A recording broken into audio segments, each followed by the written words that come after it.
Hi everybody, I am still in Galicia, Spain, and I'm doing a continuation of my questions and answers.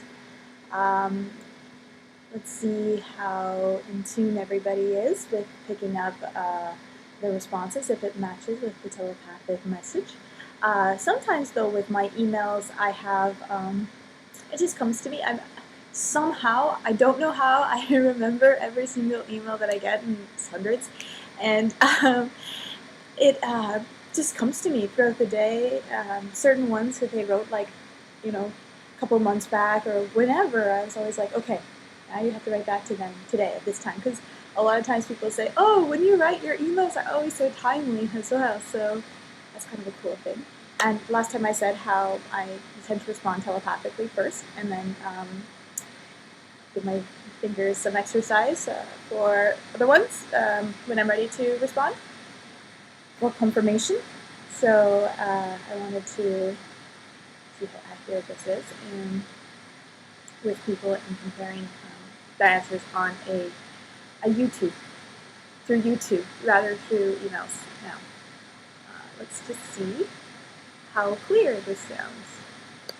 So how it works for me in knowing which email to respond to is, I guess it has to do with energy, but I don't really want to use that because it sounds very vague and general cliche.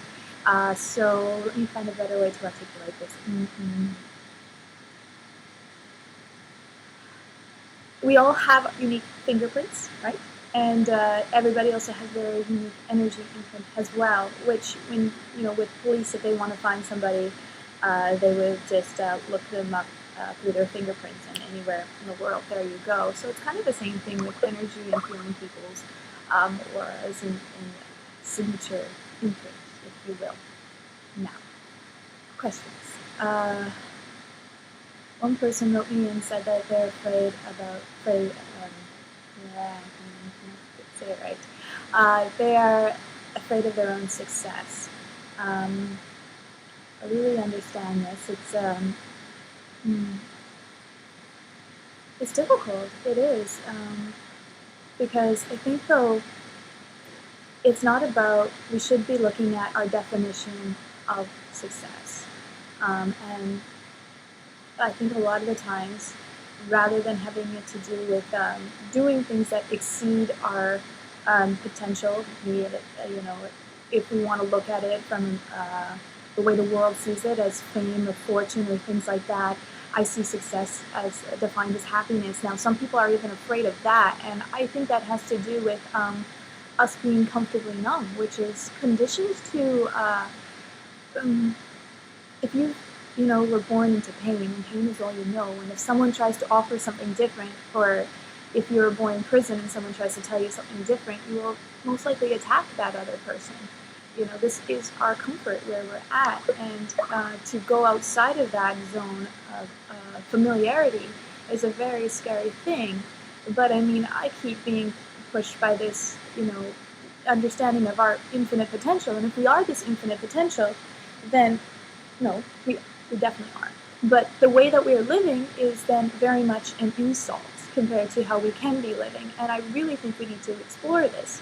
So I'm not being compelled to do this by being noticed or having to give presentations or things like that.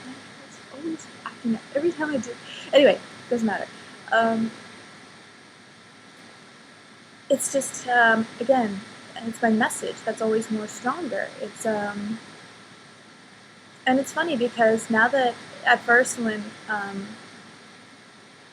I felt very much by myself, alone with all of these things, and nobody was listening. I was shouting so loud and using my poetry and yelling psychically to be heard, and now people are listening, and I'm even more shy and like, I feel like the singing frog from Warner Brothers, where he is able to sing and dance incredible for one guy, and this one person only knows about it, and if you try to show someone else or an agent, he just goes for it. So that's kind of where I'm feeling at right now. But being afraid of our success is being afraid of the responsibility and the change and all of those things. And So it's really important that we first of all say that we deserve to be happy, that we deserve to be successful, and that your success will be everybody else's success.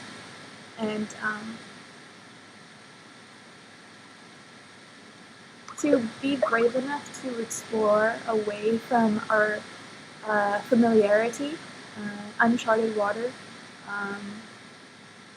it can be exciting too. I think it's just changing the relationship, our mentality to these things, unlearning old programs as well, and giving it a try. I mean, it's not just about you, it's not just about me, it's about everybody. We're just catalysts, right? We're just all helping each other out. So we're not doing the world a favor by having living small. I think we really need to explore this potential, and whether if it comes in a success form. I mean, is it everybody's birthright to be successful and well known? It depends on the universe's perspective of success. I think it's everybody's birthright to be happy, and I think we can share the limelight too. Well, I'd like to. I think why not? Doesn't everybody have something wonderful to offer the world? So I hope that answers your question. What are your views and thoughts on Christianity and other religions?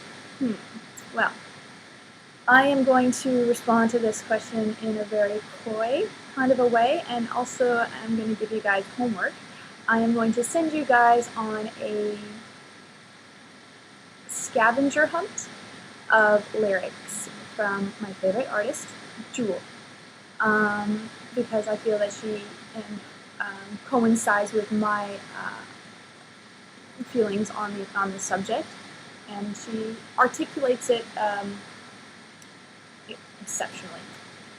So, if you guys are up for this, the songs to check out would be Innocence Maintained, Amen, Do You, The New Wild West, Who Will Save Your Soul, Billy, Spivey Leaks, Hands, Little Sister, Nikos, Jesus Loves You, Kiss the Flame, and Life Uncommon.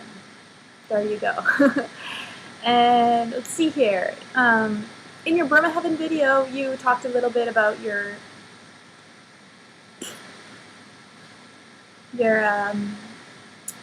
dislike of alcohol. Yes, it's true.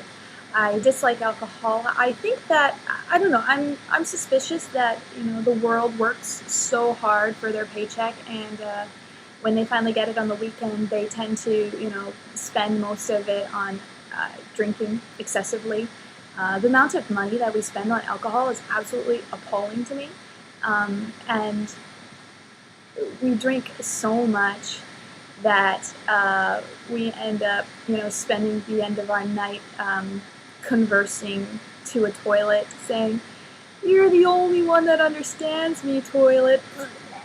And this is what we in society call a good time, and it really just keeps us into a drunken stupor and stupid a lot of the times. And though sometimes it's a good way to indicate a person's true personality and character, things that they hide. If they're drunk, if they get angry, then that tells you something about them. And if they're drunk and they're really goofy, then that tells you something about the person, the aspects of the person that they hide. But for the most part, I really feel that this is something that we need to really look at our habits and what is being pushed on us to consume on a large level, promoted as party and a good time and things like that. I'm very suspicious of. So this is what I was meaning to say in that Burma Heaven video, which I didn't get to say because I was interrupted.